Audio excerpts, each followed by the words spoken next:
নেপালে যেন কেয়ামতের আলামত নেমে এসেছিল। মাত্র কয়েক মিনিটের মধ্যে লণ্ডভণ্ড হয়ে যায় নেপাল ও তিব্বতের সীমান্ত অঞ্চল।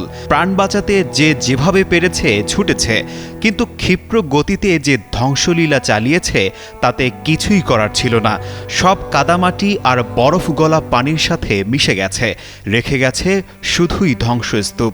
গতকাল নেপাল চীন সীমান্তের কাছে তিব্বত অংশে একটি বিশাল হিমবাহ ধসে পড়ে। এই বরফ ও পাথরের ধস লেন্দে নদীর স্বাভাবিক প্রবাহ বন্ধ করে দেয়, যা পরবর্তীতে এক ভয়াবহ আকস্মিক বন্যার রূপ নেয়। ভূতাত্ত্বিকদের মতে এই হিমবাহ ধসের কারণে ত্রিশূলী এবং ভোতেকশী নদীর অববাহিকায় প্রায় ৩০ ফুট পর্যন্ত পানির উচ্চতা বেড়ে যায়, তাও মাত্র ৩০ মিনিটের ব্যবধানে।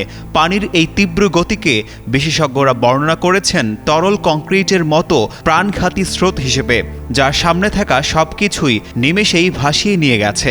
নেপাল পুলিশের সবশেষ তথ্য অনুযায়ী এই দুর্যোগে মৃতের সংখ্যা ১৭৫ ছাড়িয়েছে এবং নিহতের সংখ্যা আরও বাড়ার আশঙ্কা করা হচ্ছে। দুর্গম পাহাড়ি অঞ্চলে সড়ক যোগাযোগ সম্পূর্ণ বিচ্ছিন্ন হয়ে পড়ায় হেলিকপ্টারের সাহায্যে উদ্ধার অভিযান চালানো হচ্ছে।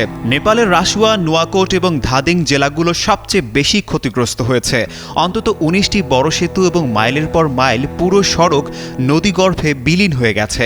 আবহাওয়ার পূর্বাভাস বলছে আগামী ৩ দিন আরও বৃষ্টিপাত হতে পারে, যা নতুন করে ভূমিধস ও সেকেন্ডারি বন্যার ঝুঁকি বাড়াচ্ছে।